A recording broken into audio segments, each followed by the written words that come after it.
diikuti oleh para generasi, melahirkan sebuah terobosan-terobosan baru, diikuti oleh sebuah komunitas pendidikan yang melahirkan sebuah rancangan, rekayasa, dan arsitektur baru. Bapak Ibu yang saya muliakan, kemampuan itu, kekuatan itu hanya ada pada sekolah menengah kejuruan.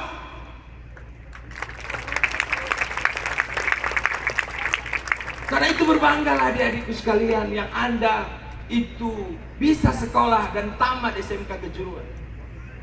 Kompetisi ke depan memang kalian yang akan menghadapinya. Kalian salah satu benteng yang akan mempertahankan negeri ini lanjut atau akan diambil oleh orang lain. Kemampuan itulah yang saya kira saya ingin sampaikan kepada orang-orang tua kami yang sekarang menjadi orang tua, wali dari para peserta didik ini. Karena itu saya menyambut dengan baik apa yang disampaikan oleh Pak Dokter tadi, Pak Ketua Yayasan tadi, akan lahirnya diploma di sini. Saya akan mengambil bagian dari lahirnya proses diploma di sini. Nah, karena ini penting buat kita Bapak Ibu yang saya muliakan. Saya anak guru, ayah saya itu guru. Dia nggak bisa jadi, ya guru saja nggak bisa jadi kepala sekolah, tahulah di zaman jahiliyah kan Pak. Karena ibu saya ketua P3, itu zaman masa lalu. Tapi dia merasakan bagaimana kita ini harus bangkit bersama, melihat pendidikan. Saya merasakan bagaimana suasana guru dan suasana belajar mengajar, yang itu tidak segampang yang kita bayangkan. Kompetisi ke depan sungguh sangat luar biasa. Di sisi lain Bapak Ibu yang saya muliakan, orang tua harus mengikuti ini. Ini eranya. Bapak Ibu tidak bisa lagi menggunakan pendekatan masa lalu. Kalau kami dulu, tak bisa Pak. Sikit-sikit boleh lah. Tak semuanya kalau kami dulu. Dulu tak ada handphone Pak. Tak ada pager aja pun tak laku sekarang. Pager pun sekarang jadi ganjal pintu di bawah. Dulu tidak era sosmed. Sekarang apa yang baru terjadi di belahan dunia Afrika, sebeberapa detik setelah itu sampai ke tangan kita.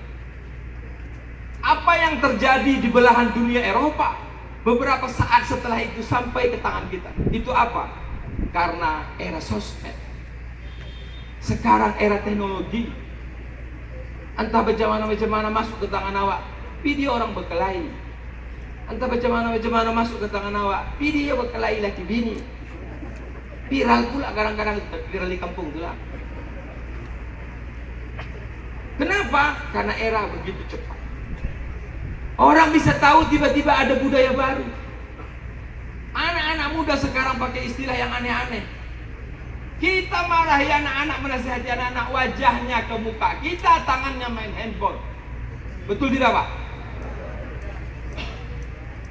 Kita nggak tahu apa yang dia kirim, jangan-jangan dia kirim yang lama lah ya, ini bercakap, aku mau gerak. Sabar kau dulu ya, aku lagi sedang nasihat ini. Duit tak dapat, nasihat sering. Tangannya main, wajahnya ke kita. Saya kadang-kadang sambil bercanda, saya bilang ponakan di rumah, tangan kau, kupatahkan itu nanti. Iya Pak, sebentar. Kita tidak bisa lagi menggunakan pendekatan penyelesaian pendidikan terhadap anak-anak, mengikuti mereka, mendampingi mereka dengan cara pandang kita masa lalu. It's game over. Udah selesai itu Bu. Jangan pala mogah. Lalu bagaimana kita harus menjadi teman buat mereka, mengikuti seluk-beluk mereka, berdialog dengan mereka, memberikan pencerahan, menjadi teman buat mereka, menjadi orang tua buat mereka, menjadi sahabat buat mereka. Kenapa Bu? Tantangan luar biasa yang mereka hadapi sekarang. Narkoba ada di ujung penjuru negeri ini, dimanapun sekarang letak bumi. Negeri yang disebut Gemah, Ripah, Loh Jinawi yang disebut Indonesia ini ada narkoba. Coba bayangkan, tak tua tak muda tak kaya, tak miskin, tak jantan, tak betina digarap sama narkoba itu.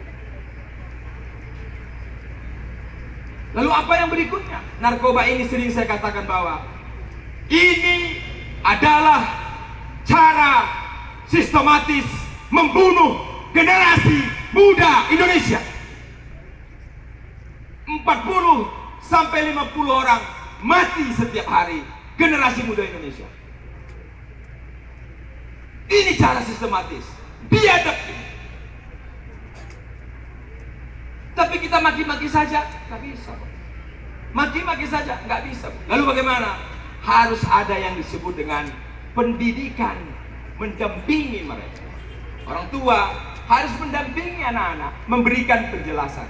Itulah nasihat dimana yang pernah kita dengar, baiti jannati, baiti madrasati. Rumahku surgaku, rumahku sekolah. Harus begitu. Orang tua tidak boleh menampilkan kepada anaknya kekerasan. Saya setuju itu.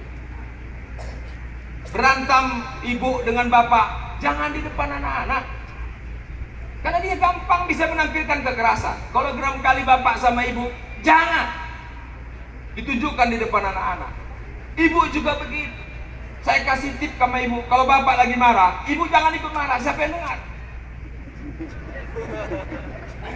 Kalau bapak marah, ibu diam. Bapak masih marah, ibu duduk. Masih marah, ibu tidur. Berhenti dari marah. Bangun subuh kalau bapak payah dibangunkan, bu, saya kasih tip. Bang, tak mau poligami, melompat dia. Bangun dia, begitu bangun pegang parang, nah, bangun kau ya. Ibu pun begitu pak, kalau payah bangun pagi, begitu juga. Dek, kawin aku ya, dilompat itu. Ditunjukkan suasana di depan anak-anak, suasana di depan. Kenapa? Kekerasan selalu datang dari rumah. Nah, orang tua harus banyak berdialog dengan anak-anak. Saya mohon maaf kalau berlebihan, usia mungkin gak cocok menasihati Bapak Ibu sekalian. Ini saya baca berdasarkan apa yang saya dengar dari para konseling, dari bapak-bapak kepolisian, dari berbagai pihak yang terlibat dalam proses mengikuti, mendampingi anak-anak kita tumbuh menjadi generasi yang selamat ke masa depan. Inilah yang saya transfer dalam pertemuan ini. Kenapa? Karena kita harus punya kebanggaan. Apa yang tak hebat di negeri kita ini Bapak Ibu yang saya muliakan. Karena itu menjadi incaran orang. Saya selalu mengatakan kita ini dibuat konflik berkelahi tak habis-habis. Negeri ini diurus dengan cara konflik dan seterusnya. Supaya apa? Supaya sesama kita rusuh, orang masuk. Luar biasa negeri kita ini. Miningnya coba bayangkan. Di bawah tanah kita, ada minyak. Apa lagi? Ada emas. Ayo adik-adik, apa lagi? Ada gas. Ada batu bara, siregar. Sudah meninggal.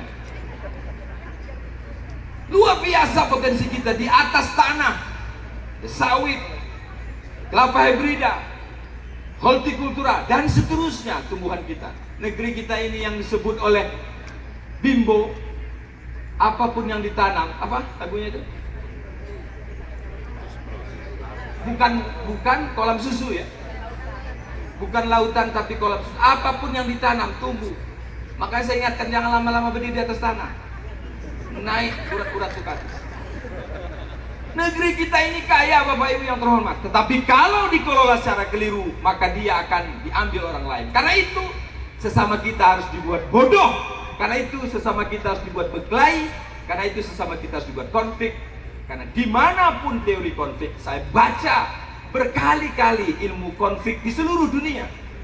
Konflik itu akan mengakibatkan orang lain masuk di tengah-tengah. Karena itulah dalam kesempatan ini saya sekali lagi ingin mengucapkan terima kasih. Kesempatan ini saya bisa beruntung, bertuah sekali. Saya hadir, bisa bertemu, bercakap pula lagi dari mimbar nih, dan bertemu langsung dengan adik-adik sekalian, calon pemimpin-pemimpin bangsa. Betapa bangganya. Nanti kita akan bertemu 20-30 tahun yang akan datang. Pada saat itu kalau panjang umur, atau 10 20 tahun yang akan datang. Saya mungkin bersalaman dengan salah seorang di antara kalian pada saat itu. Pak, saya nama si Fulan, saya nama si Badu. Saya sekarang adalah pemimpin dari sebuah perusahaan besar di kota Jakarta. Kau alumni mana, Dek? Alumni SMK Al-Wasliyah.